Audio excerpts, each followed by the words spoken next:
beaucoup de VR, c'est-à-dire de réalité virtuelle, dans les travées du MWC, le salon mondial du mobile qui s'est tenu à Barcelone. Ainsi, ces montagnes russes conçues par Samsung. On s'attend à ce que la réalité virtuelle change l'image du monde, ou plutôt sa perception dans les années qui viennent.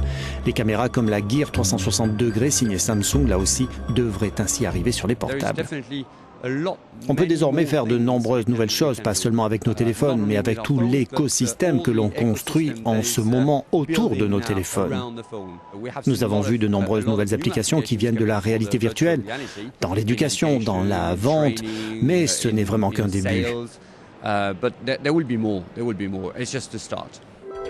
Autrefois cantonnée dans l'univers des jeux, la réalité virtuelle est en train d'infiltrer tous les domaines. Le Taïwanais HTC a ainsi construit la plateforme virtuelle Vive, censée être une porte d'accès au monde virtuel.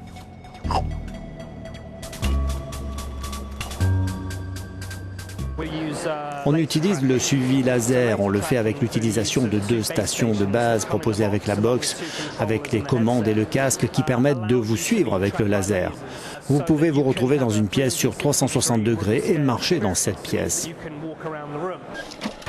Plus accessible aux consommateurs par le biais de leur smartphone par exemple, mais aussi plus utile, l'environnement de réalité virtuelle et tous les appareils qui s'y rattachent sont le dernier pari de l'industrie du high-tech.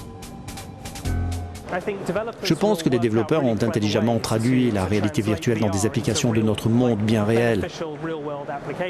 Ce peut être des choses comme la formation de chirurgiens ou de personnes dont les métiers sont risqués ou dangereux, comme la plongée en eau profonde ou d'autres choses. La plupart des concurrents sont déjà dans les starting blocks pour prendre l'avantage. Dans un secteur prometteur, on s'attend à ce que 13 millions de casques de réalité virtuelle soient vendus cette année.